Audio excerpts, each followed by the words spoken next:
ಇವತ್ತು ಸ್ವಾಮಿ ವಿವೇಕಾನಂದರು ಒಂದು ಮಾತು ಹೇಳಿದ್ದಾರೆ, ಹೋರಾಟ ಮಾಡ್ಕೊಂಡು ಹೋರಾಟದಿಂದಲೇ ನಮ್ಮ ಜೀವನ ನಡೆಸಬೇಕು ಅಂತ ಹೇಳಿದ್ದಾರೆ. ನಾವು ಈ ದೇಶದ ಪ್ರಜೆಗಳು ಅಲ್ವೇ ಅಲ್ಲ, ಅಲ್ಪಸಂಖ್ಯಾತರು, ನಂತರ ದಲಿತರು, ನಂತರ ಹಿಂದೊಂದು ಮಾಡಕ್ಕೆ ಹೊರಟಿದ್ದಾರೆ.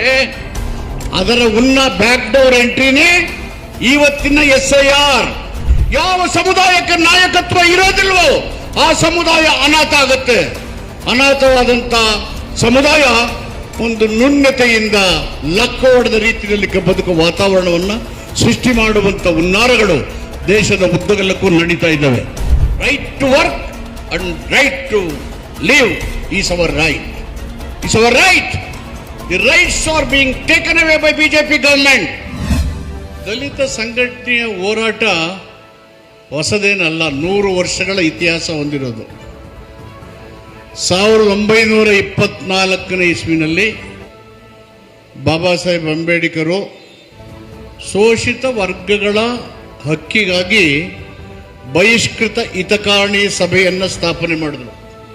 ವೇ ಬ್ಯಾಕ್ ಇನ್ 1924 ಬಹಿಷ್ಕೃತ ಹಿತಕಾರಣಿ ಸಭೆ.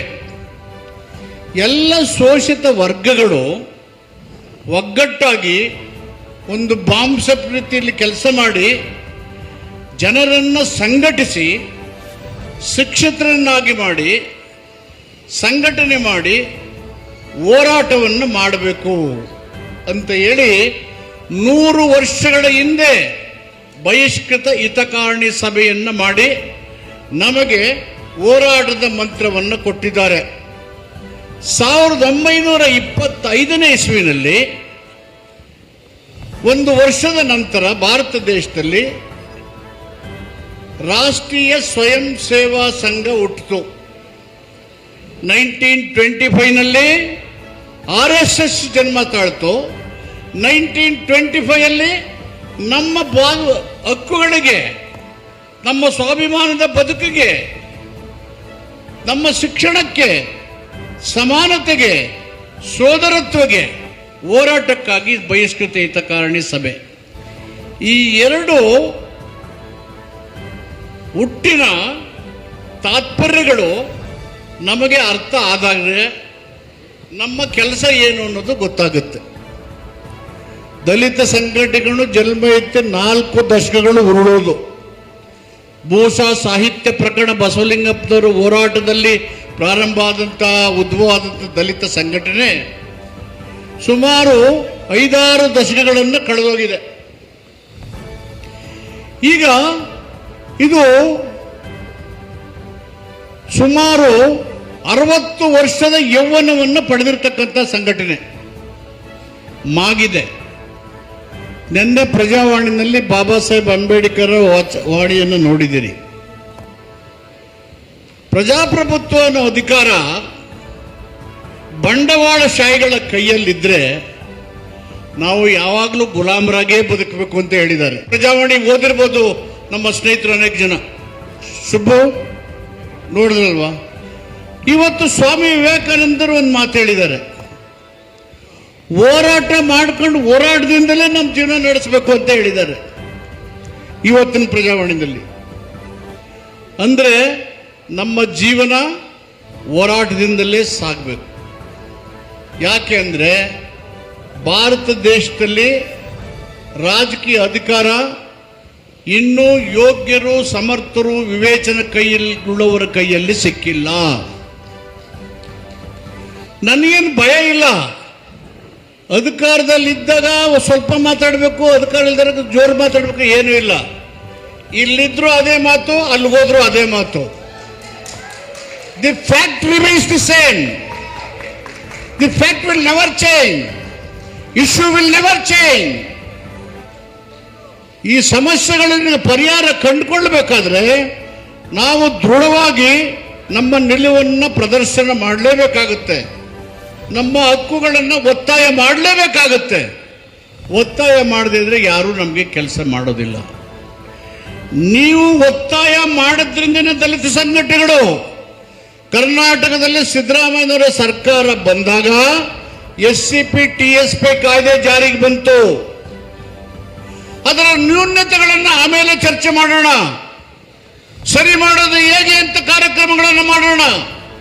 ಆದರೆ ಆ ಕಾಯ್ದೆ ಜಾರಿಗೆ ಬರೋದಕ್ಕೆ ದಲಿತ ಸಂಘಟನೆಗಳ ಒಗ್ಗಟ್ಟಾದ ಆಗ್ರಹಪೂರ್ವಕವಾದಂತ ಒತ್ತಾಯವೇ ಮೂಲ ಕಾರಣ. ಅದರ ಜೊತೆಗೆ ಕಾಂಟ್ರಾಕ್ಟಲ್ ರಿಸರ್ವೇಶನ್, ಕೆಡಿಬಿಲಿ 2 ಎಕರೆ ಜಮೀನನ್ನು ಕೊಡಬೇಕು, ಉದ್ಯೋಗಿಗಳನ್ನು ಮಾಡಬೇಕು, ಬ್ಯಾಕ್ಲಾಗ್ ಹುದ್ದೆಗಳನ್ನು ತುಂಬಬೇಕು, ಮೀಸಲಾತಿ ಮುಂಬಡ್ತಿಯಲ್ಲಿ ಮೀಸಲಾತಿ ಕೊಡಬೇಕು. ಈ ಎಲ್ಲ ಹೋರಾಟಗಳ ಜೊತೆಗೆ ಉಳುವವನೇ ಭೂಮಿಯ ಒಡೆಯ ಲ್ಯಾಂಡ್ ರಿಫಾರ್ಮ್ಸ್ ಆಕ್ಟ್ ಕಡ್ಡಾಯವಾಗಿ ಕರಾರುವಕ್ಕಾಗಿ ಜಾರಿ ಆಗಬೇಕು ಅನ್ನೋ ಒತ್ತಾಯಗಳನ್ನು ಮಾಡಿದ್ದೀರಿ. ಇತ್ತೀಚೆಗೆ PTCL ಕಾಯ್ದೆಯ ವಿರುದ್ಧವಾಗಿ ಹೋರಾಟ ಮಾಡಿ ಅದಕ್ಕೆ ಕಾಯ್ದೆಯನ್ನು ಸಿದ್ದರಾಮಯ್ಯ ಸರ್ಕಾರ ತಂದರೂ ಇನ್ನೂ ಪರಿಣಾಮಕಾರಿಯಾಗಿ ಅರ್ಜಿದಾರರಿಗೆ ಈ ಭೂಮಿ ಲಭ್ಯ ಆಗ್ತಾ ಇಲ್ಲ. ನಮ್ಮ ಜಿಲ್ಲಾಧಿಕಾರಿಗಳು ಮತ್ತು ಅಸಿಸ್ಟೆಂಟ್ ಕಮಿಷನರ್ಗಳ ನಿರ್ಲಕ್ಷ್ಯ ಭಾವನೆಯಿಂದ ಅವರು ಉಳ್ಳವರ ಪರವಾಗೇ ತೀರ್ಮಾನ ಆಗ್ತಾ ಇದ್ದಾವೆ. ಅದಕ್ಕೆ ನಮ್ಮ ಪರಮೇಶ್ ಅವರು ಮಂತ್ರಿ ಆದ ತಕ್ಷಣನೇ ಅವರ ಮನೆಗೆ ಹೋದೆ, ನೀವು ಕಂದಾಯ ಮಂತ್ರಿ ಆಗಿದ್ದೀರಿ, ಬಾಬಾ ಸಾಹೇಬ್ ಅಂಬೇಡ್ಕರ್ ಅವರು ಬಡವರಿಗೆ ಶೂದ್ರರಿಗೆ ಭೂಮಿ ಕೊಡೋದು, ಭೂಮಿ ಇರೋದು ಅಂದ್ರೆ it is A social status. Land is A social status. ನನಗೆ ಭೂಮಿ ಇದೆ ಅಂದ್ರೆ ನನಗೆ ಸಾಮಾಜಿಕ ಸ್ಥಾನಮಾನ ಇದೆ ಅಂತ ಅರ್ಥ, ಅಕಾರ್ಡಿಂಗ್ ಟು ಬಾಬಾ ಸಾಹೇಬ್ ಅಂಬೇಡ್ಕರ್. ಅದಕ್ಕೆ ನೀವು ಕಡ್ಡಾಯವಾಗಿ ಸಭೆ ಕರೀರಿ, ಆಫೀಸರ್ ತಂಡ ಮಾಡಿ, PTCL ಕಾಯ್ದೆಯಲ್ಲಿ ಇರೋರ ಪರವಾಗಿ ತೀರ್ಮಾನಗಳಾಗ್ತಾ ಇದ್ದಾವೆ. ಸುಪ್ರೀಂ ಕೋರ್ಟ್ ಹೋದ್ರೂ ನಿಲ್ತಾ ಇಲ್ಲ. ನಾನು ಕಪಿಲ್ ಸಿಬಲ್ ಅಂತವ್ರನ್ನ ನೇಮಿಸಿದ್ದೇನೆ ಅದು ವಾದ ಮಾಡೋಕ್ಕೋಸ್ಕರ. ಆದ್ರೆ ಇಲ್ಲಿ ಹಂತದಲ್ಲೇ ತೀರ್ಮಾನ ಅರ್ಜಿದಾರನ ಪರವಾಗಿ ಆಗಬೇಕು ಅನ್ನೋ ಮಾತನ್ನು ಹೇಳಿ, ಅಗತ್ಯ ಬಿದ್ದರೆ ತಿದ್ದುಪಡಿ ತಂದು ಸ್ಪೆಷಲ್ ಲ್ಯಾಂಡ್ ಟ್ರಿಬ್ಯುನಲ್ ಹೇಗ್ ಮಾಡುದು LRF ಕೇಸ್ಗಳನ್ನ ಆ ರೀತಿಯಲ್ಲಿ ಮಾಡಿ ಈ ಜನರಿಗೆ ಭೂಮಿ ಸಿಗೋದಲ್ಲಿ ಪೀಡಿಸಿ ಮಾಡಬೇಕು ಅಂತ ಹೇಳಿ ಅವ್ರ ಜೊತೆಯಲ್ಲಿ ಚರ್ಚೆ ಮಾಡಿ ಸಲಹೆ ಕೊಟ್ಟಿದ್ದೇನೆ. ಅದು ಅವರು ಮಾತಾಡ್ತೀನಿ ಅಂತ ಹೇಳಿದ್ದಾರೆ ನಿಮಗೆ ಒಂದು ನೆಕ್ಸ್ಟ್ ವೀಕ್ ಕರೆದು, ಅದು ಇಂಪಾರ್ಟೆಂಟು.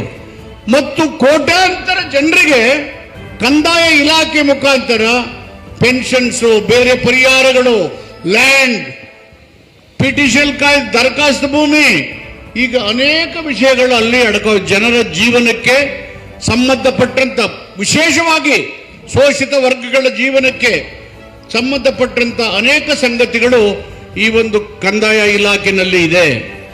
ಅದರ ಜೊತೆಗೆ ಬೇರೆ ಬೇರೆ SCP TSP ನಲ್ಲಿ ಗ್ಯಾರಂಟಿಗೆ ಹಣ ಹೋಗ್ತಾ ಇದೆ, ಆದರೆ ದತ್ತಾಂಶಗಳಿಲ್ಲ ಅಂತ ಹೇಳಿ ನಾನು ಅನೇಕ ಮೀಟಿಂಗ್ಗಳು ಹೇಳಿದ್ರು ಹಣಕಾಸಿನ ಇಲಾಖೆ ನಿರ್ಲಕ್ಷ್ಯ ಮಾಡ್ತಾನೆ ಇದ್ದಾರೆ.